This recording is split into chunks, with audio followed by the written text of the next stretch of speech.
Ok, nous allons voir donc comment construire le robot. Voici donc le premier arbre, avec ici une roue dentée, et donc une entretoise qui va permettre la séparation. Donc, on a ici un L avec 4 trous en vertical et 2 avec l'intersection. Et on voit ici qu'au bout, c'est un croisillon qui s'emboîte sur l'arbre. On enchaîne avec la même pièce, mais cette fois, on l'emboîte avec le trou lisse qui va donc pouvoir pivoter autour de l'arbre. Un tenon de 2 de longueur. Et enfin, une pièce avec un renvoi d'angle pour un arbre croisé. Encore une fois, on insère un tenon double, une barre avec 5 trous. Ici, il s'agit d'un tenon avec un emboîtement croisé qui vient, si je tourne dans le bon sens, ici en fait, embuté. Donc assurez-vous d'être dans le bon sens. J'enchaîne ensuite avec un tenon double, ici au deuxième trou en partant de la gauche sur ma barre 5.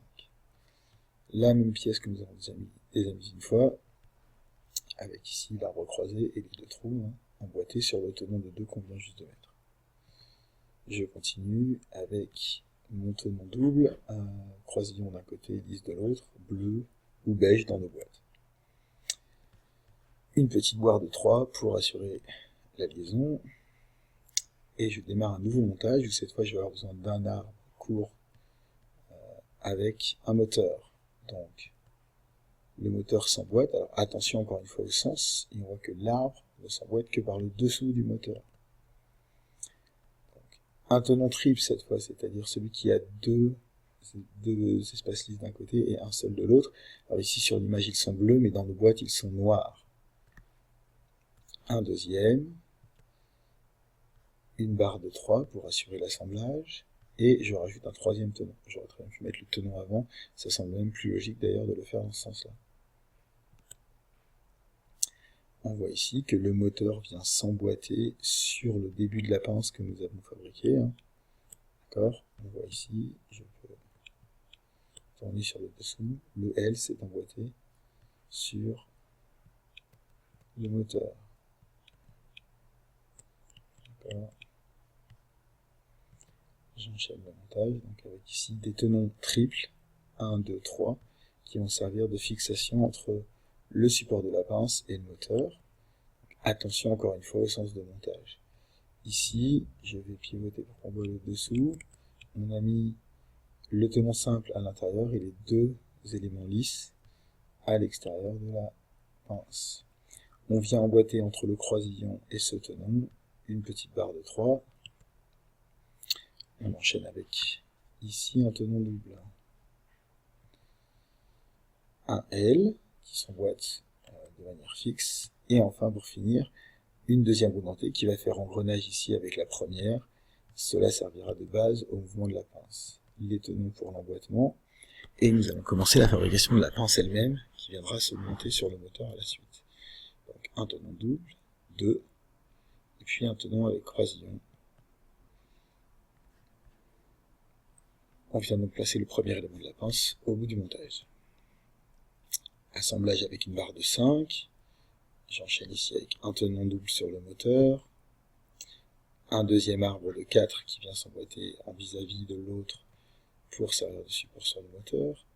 Un L avec son petit tenon bleu et croisillon pour l'emboîtement. Donc, on peut aller voir l'emboîtement de ce côté-ci.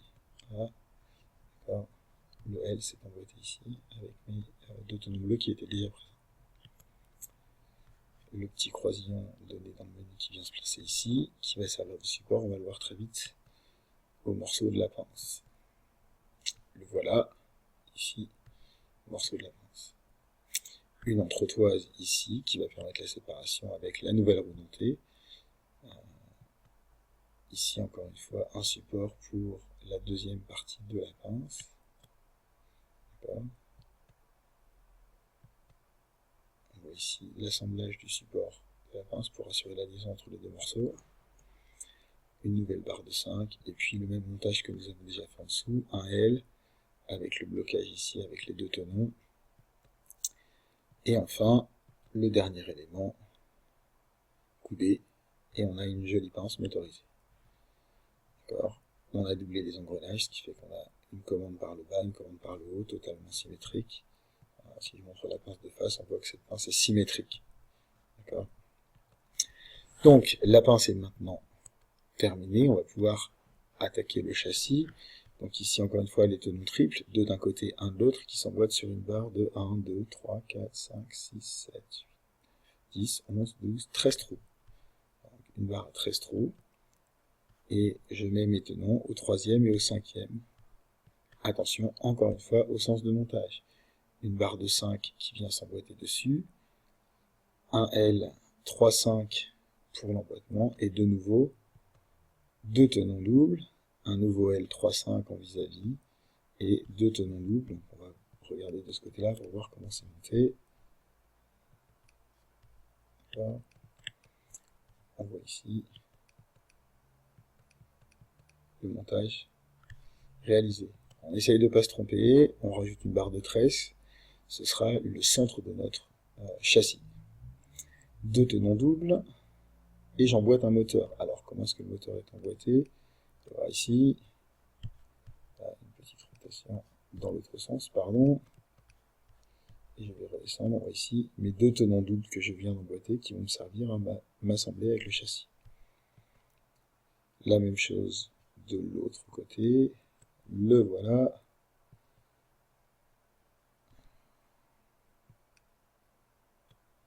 L'entretoise ici qui va me servir à mettre mon axe.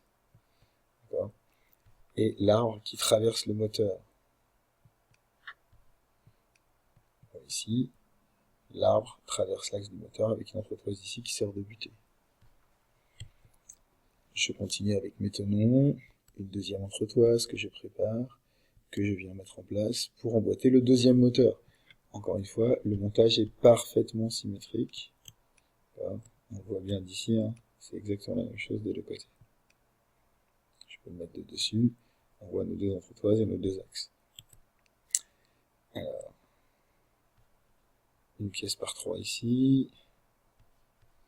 Si je redescends en dessous, on voit qu'ici j'ai mis mon tenon double, un tenon triple, deux tenons triples, les entretoises qui servent de butée, deux tenons triples de ce côté-là aussi, une pièce de 3, donc encore une fois un montage parfaitement symétrique pour assembler les deux côtés. Alors, une nouvelle forme de pièce ici, le double tenon avec une entretoise, une pièce de 3 comme séparateur, 2, 4, 6, 7, une barre 7 qui va venir s'assembler avec notre pièce en H, des tenons triples pour l'emboîtement, un L3-5, tenon double, et j'emboîte la brique. Attention au repérage, on voit que le L est monté dans ce sens-là et qu'il est bien aligné au bord ici. Alors c'est important d'être dans le même sens puisque ça va nous permettre de centrer la pince. Ici c'est l'ancrage de la pince du robot. Voilà. Donc cette pièce qui va servir de support. Et enfin, rigidifier le châssis aussi. Donc mes tenons doubles en bas avec une pièce un peu particulière ici. Donc le plan beige, on va aller voir dessous ce qui se passe comme ça.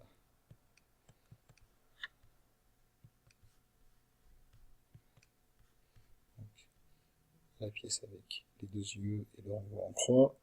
Et enfin un tenon ici simple qui a été monté. Je continue, c'est symétrique et j'emboîte une barre de 5. D'accord. On va s'apercevoir que nous avons le même montage de chaque côté ici. Encore une fois. La dernière entretoise que je double, tout simplement pour assurer l'éloignement de la roue, hein, pour éviter les frottements de la roue contre le châssis. Donc je prépare ici une barre de 2, 4, 6, 8, 9, qui va servir de support, rigidifié par un angle droit, le même montage encore une fois, rigidifié par un 5-3 ici, qui va servir de support, on va le voir, aux différents capteurs. Ça pourra être déplacé. Alors, ces petites rondelles à noter sont jaunes dans nos boîtes. Voilà, le capteur radar, vous allez étudier un peu plus tard, le montage des barres. Laissez-moi vous montrer à quoi ça ressemble. Voilà, on voit bien ici, donc des barres traversantes ici, avec des petites butées, pour tout simplement éviter que ça coulisse. Et le capteur sonore, le capteur de contact, mes entretoises ou les butées afin de verrouiller le mouvement latéral, l'assemblage des jantes et des pneus qui s'emboîtent sur les montants des roues, et enfin le patin de frottement arrière qui va me permettre de limiter le basculement, et le montage de mon robot est maintenant terminé avec l'assemblage en direct de la pince. La pince ici, si je reviens en arrière, donc ces trois tenons-là qu'il va falloir déboîter, tout simplement parce qu'ils viennent s'emboîter ici sur cet élément-là pour assurer le fonctionnement de la pince. Nous avons terminé le montage. Il n'y a plus qu'à jouer.